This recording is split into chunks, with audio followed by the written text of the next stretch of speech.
students, I'm Gaurika from NCERT on Go welcomes you all to my YouTube channel. So today I'm here with a very important topic, that is superfluous phrases. Though one ignorant one but still an important one. Now first of all understand what does it really means.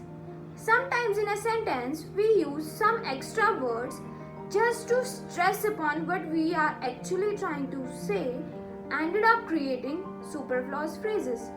Simple language में मेरे कहने का मतलब है कि कई बार कई sentences में हम कुछ एक्स्ट्रा वर्ड्स डाल देते हैं अपनी बात को और अच्छे से कन्वे करने के लिए, अपनी बात पे और ज़्यादा स्ट्रेस देने के लिए, और आई कैन से हमें अच्छा लगता है. फॉर एग्जाम्पल इफ आई से final conclusion. Final conclusion is a superfluous phrase. इसमें जो फाइनल वर्ड है that is extra. Why? Because conclusion is itself final, there is no need to put any prefix before that.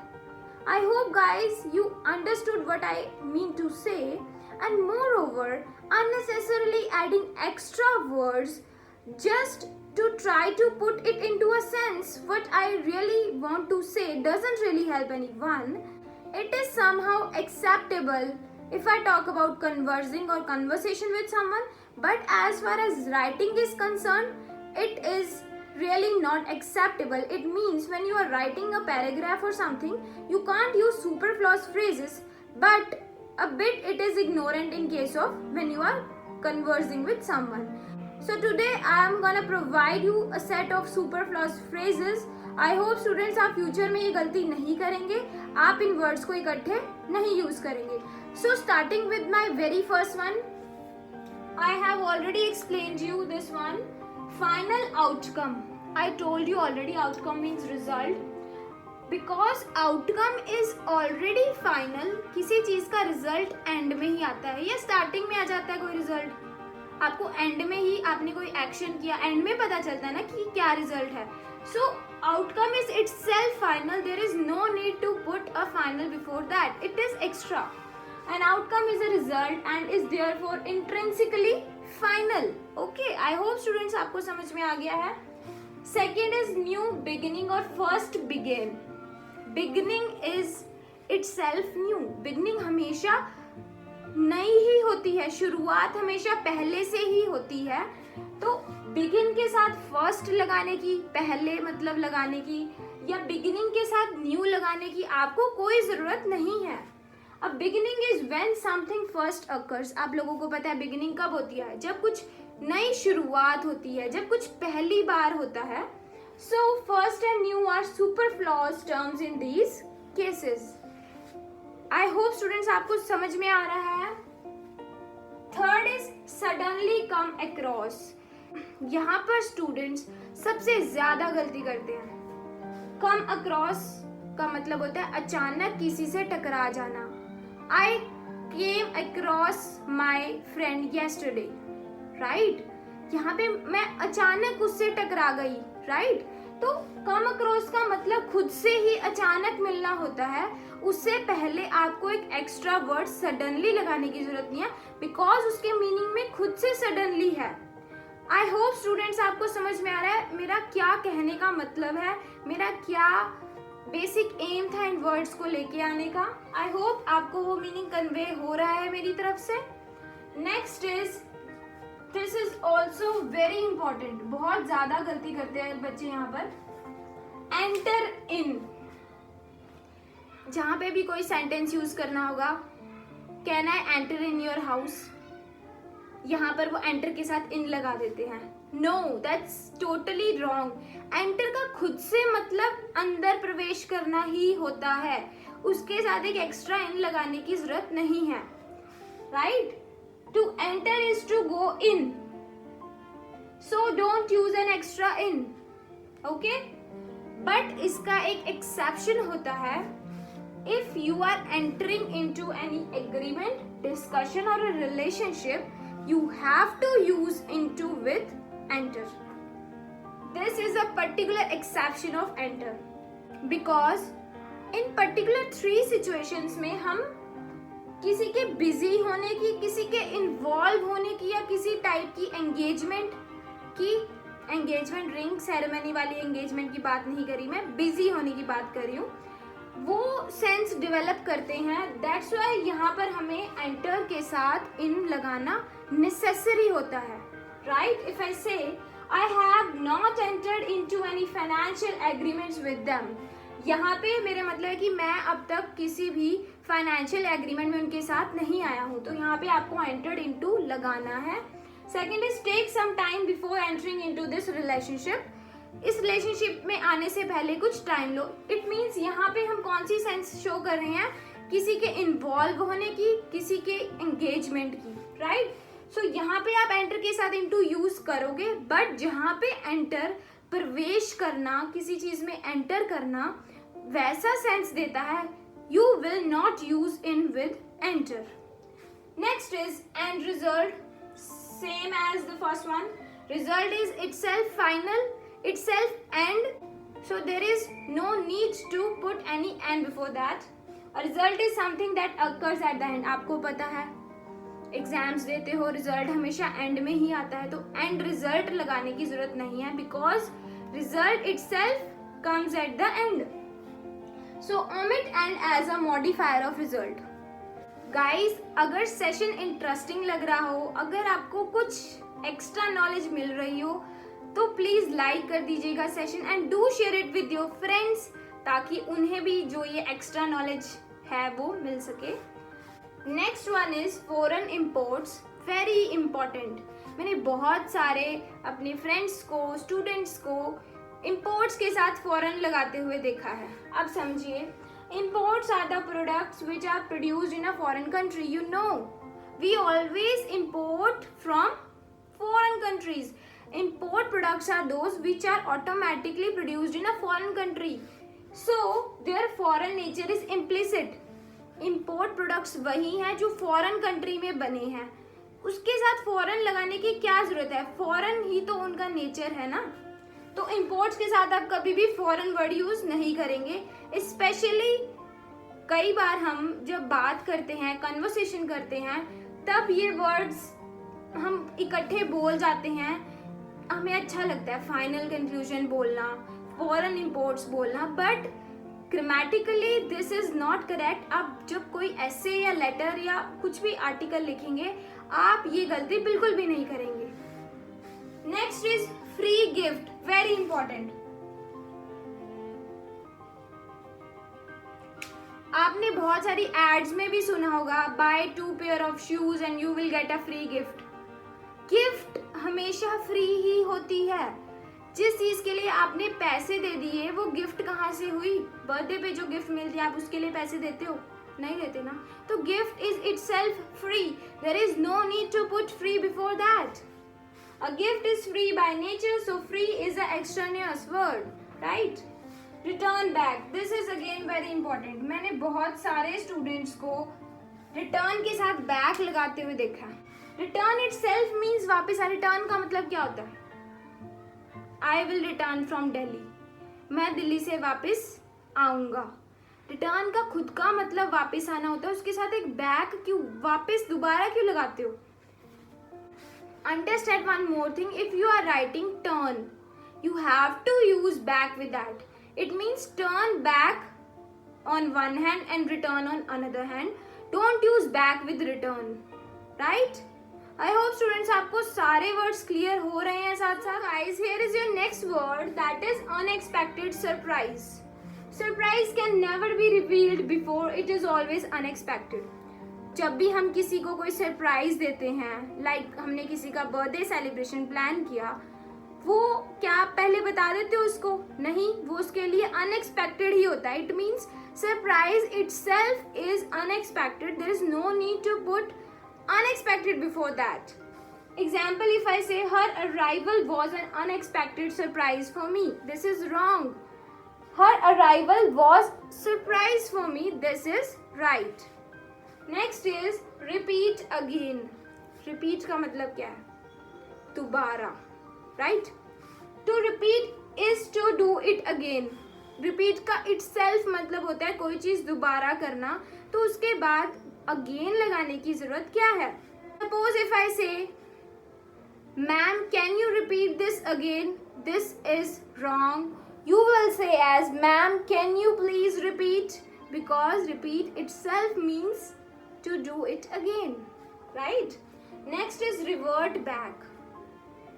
Revert का मतलब होता है to come back to a initial position. Something that reverts, return to an earlier state.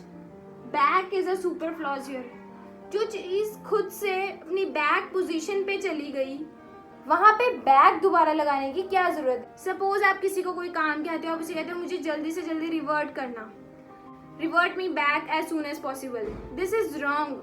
You will say revert me as soon as possible, because revert का मतलब ही है कि आप मुझे वापस से आकर रिप्लाई कीजिएगा. सो आपको आगे से इन चीज़ों का ध्यान रखना है. आप ये वर्ड्स इकट्ठे आगे से यूज नहीं करोगे whenever you are writing something, and do make it a habit that when you are conversing with someone, don't use these words together. Next is as for example. ये भी बहुत ज़्यादा हम यूज कर देते हैं. As implies that an example is being provided, so omit for example. As itself means that I'm gonna give an example, right? If I say being a commerce postgraduate, I have a plethora of job opportunities as a banker, insurance agent, accountant, etc. Right? And on the other hand, if I say being a commerce postgraduate, I have a plethora of job opportunities. For example, banker, insurance agent, accountant, etc. There is no need to say as for example. This is wrong. या तो आप as use करेंगे या फिर आप for example use करेंगे, right? Next is basic fundamentals essentials. ये बहुत ज़्यादा गलत करते हैं हम. Like if I say food, shelter and clothing are the basic essentials of life. ये गलती हम सब ने की होगी. ये तीनों चीज़ें इट्स सेल्फ एलिमेंट्री हैं, इट्स सेल्फ नेसेसिटीज़ हैं. फंडामेंटल्स या नेसेसिटीज़ का मतलब खुद में ही ज़रूरी होता है, तो उसके साथ बेसिक हम नहीं यूज़ करेंगे. Fundamentals and essentials are by nature elementary or basic, so remove basic from each phase. From now onwards, you will say as food, clothing and shelters are the necessities of life. Don't put basic before necessities or essentials. Next is advance notice, planning, reservations, warnings. यहाँ पे भी हम बहुत गलती करते हैं. Like if ऐसे कि एग्ज़ाम से पहले हमें एडवांस प्लानिंग कर लेनी चाहिए. सपोज इफ आई से students did not get any advance notice from school regarding annual function, right? यहाँ पे नोटिस के साथ मैंने एडवांस लगा, जो कि बिल्कुल गलत है. Because notice, planning, reservations and warning, ये ऐसी 4 चीज़ें हैं जो किसी एक्शन से हमेशा पहले ही की जाती हैं. कोई काम होगा उससे पहले ही नोटिस दिया जाएगा. आपको एडवांस लगाने की जरूरत नहीं है. एडवांस का मतलब क्या होता है? पहले. बट ये 4 एक्टिविटीज ऐसी हैं जो किसी एक्शन से एडवांस ही की जाती है. That is automatic. सो हमें यहाँ पर एडवांस लगाने की जरूरत नहीं है. Planning is itself advance. किसी चीज, कोई एक्शन करना है, कोई प्रोसेस करना है. All these are actions that occur before some event, so qualifying such terms with advance is superfluous. Next is first and foremost. ये भी मैंने राइटिंग सेक्शन में भी देखा है. बच्चे कोई रीजन देने से पहले, suppose if I say the first and foremost reason of global warming is deforestation. This is wrong. Foremost का मतलब होता है प्रथम, पहला. उसके पहले दोबारा फर्स्ट लगाने की जरूरत नहीं है.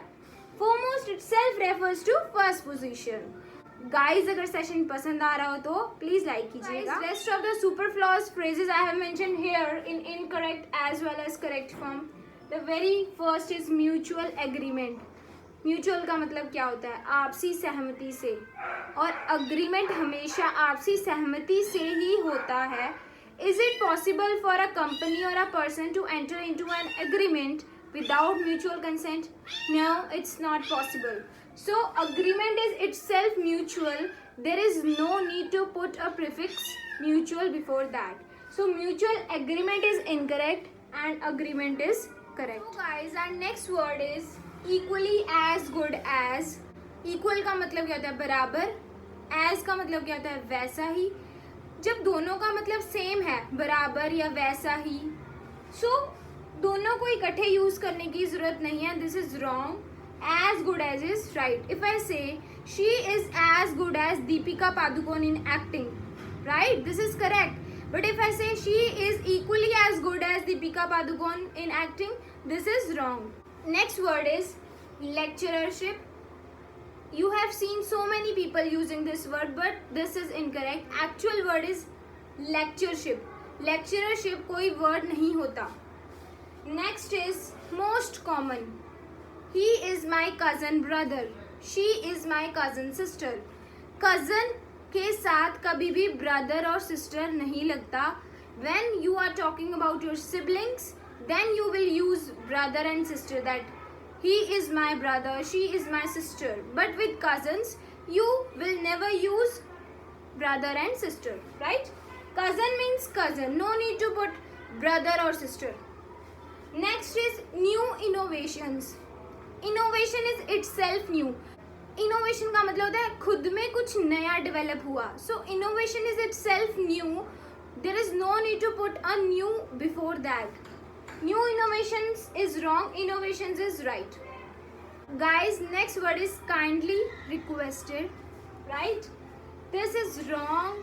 Request itself means that you are pleading someone to do something for you. So उसके साथ kindly use करने की जरूरत नहीं है. So the correct word is requested. There is no need to use kindly with that. Supposing if. This is wrong. या तो आप कहेंगे either use suppose or if. Suppose का मतलब ही if होता है कि मान लो. Suppose you are doing something. If you are doing, suppose का मतलब ही let करना, मान लेना होता है. तो या तो आप suppose use करोगे या if. दोनों को इकट्ठे यूज आप नहीं कर सकते. Next is exactly the same. This is also wrong. Exact का मतलब क्या हुआ? बिल्कुल सेम, मिलता जुलता. सेम का मतलब क्या हुआ? सेम, एक जैसा. तो एग्जैक्टली सेम कहने की क्या जरूरत है? जब मैंने कह दिया we both are same to same, तो जब मैंने यही कह दिया कि हम बिल्कुल सेम है, तो उसमें एग्जैक्टली लगाने की कोई गुंजाइश नहीं है. इंस्टेड अगर आप लिखते हो वी आर एग्जैक्टली सिमिलर, तो आप एग्जैक्टली लगा सकते हो कि हाँ हम बिल्कुल मिलते जुलते हैं. सिमिलर का मतलब है मिलते जुलते, लेकिन जब मैंने सेम कह दिया it means same is same, right. Next is very important, more with comparatives. Comparative degree आपको पता है, like fast is a positive degree, faster is comparative and fastest is superlative degree. As an example, double comparatives आप कभी use नहीं कर सकते. More is a comparative degree and most is superlative. You can't use two comparatives together. So आप comparatives के साथ कभी भी मोर नहीं यूज कर सकते. As an example, children learn things more faster than adults. This is wrong. More भी हमारी कंपैरेटिव डिग्री है, फास्टर भी कंपैरेटिव डिग्री है. आप दोनों को इकट्ठे यूज नहीं कर सकते. Children learn things faster than adults, आप एक ही कंपैरेटिव एक टाइम में यूज करेंगे, तो मैंने यहाँ पर ओनली फास्टर यूज किया है. This is right. Same rule applies to superlatives. Like most is the superlative degree, तो आप टू सुपरलेटिव्स इकट्ठे यूज नहीं कर सकते. As an example, Justin is the most fastest runner on the track. Most is a superlative degree, fastest is again a superlative degree. You can't use two superlatives together. So the correct example is Justin is the fastest runner on the track. आप most word इसके साथ नहीं use कर सकते. So मैंने क्या बताया? Comparatives के साथ आप more नहीं यूज कर सकते. Simply means कि आप two comparatives इकट्ठे यूज नहीं करोगे. Superlatives के साथ आप most यूज नहीं कर सकते, मतलब आप two superlatives इकट्ठे यूज नहीं कर सकते. Thank you so much guys for watching this session. I hope आज के बाद आप फ्यूचर में ये गलतियाँ कभी नहीं करेंगे. Hit the like button and subscribe to NCERT on go. If you find the content useful as well as interesting, do share it with your friends ताकि उनको भी इसका बेनिफिट हो सके. Till then take care, bye bye, keep learning, keep following NCERT on go.